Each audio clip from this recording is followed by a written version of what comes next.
અભય થઈને નિષ્પક્ષતાથી નિરપેક્ષ રીતે વાસ્તવિકતાનો અરીસો રૂપી સચોટ માહિતી લાવતો સત્યની સાથે અભય ટાઈમ્સ। વડાપ્રધાન નરેન્દ્ર મોદીના વ્યક્તિત્વ અને સિદ્ધિઓનું ચિત્ર પ્રદર્શન ભાજપ દ્વારા કરાયું હતું, જેમાં કેન્દ્રીય જળશક્તિ મંત્રી ઉપસ્થિત રહ્યા હતા। ભારતીય જનતા પાર્ટી સુરત મહાનગર દ્વારા વડાપ્રધાન નરેન્દ્ર મોદીના વ્યક્તિત્વ અને સિદ્ધિઓનું ચિત્ર પ્રદર્શનનું સુરતના સિટી લાઇટ રોડ ખાતે આવેલ સાયન્સ સેન્ટરની આર્ટ ગેલેરી ખાતે આયોજન કરવામાં આવ્યું હતું, જેનું ઉદ્ઘાટન રવિવારે સવારે કેન્દ્રીય જળશક્તિ કેબિનેટ મંત્રી અને સુરત નવસારીના સાંસદ CR પાટીલના હસ્તે કરાયું હતું। તો આ પ્રસંગે ભાજપના પદાધિકારીઓ, સાંસદો, ધારાસભ્યો, કોર્પોરેટરો સહિતનાઓ મોટી સંખ્યામાં હાજર રહ્યા હતા।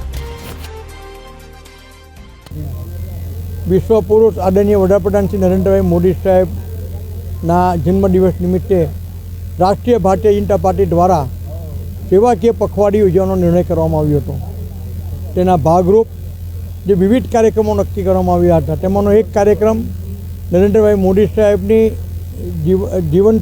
જીવન અને એમની વિવિધ જે સિદ્ધિઓ છે તેની ચિત્રવાલીનું એક પ્રદર્શનનું એક આયોજનનો નિર્ણય હતો। આજ રોજ સુરત મહાનગર ભારતીય જનતા પાર્ટી દ્વારા એક ચિત્રવાલીના કાર્યક્રમનું આયોજન કરવામાં આવ્યું હતું, જેને આ પ્રદર્શનને આદરણીય કેબિનેટ મંત્રી અને ભારતીય જનતા પાર્ટીના પ્રદેશ પ્રમુખ શ્રી CR પાટીલ સાહેબ દ્વારા ખુલ્લું મૂકવામાં આવ્યું છે। સદર પ્રદર્શન 2 દિવસ માટે ખુલ્લું રહેશે। મારી સુરત શહેરની આમ જનતાને વિનંતી છે કે આપ આ ચિત્રવાલી અવશ્ય નિહાળો।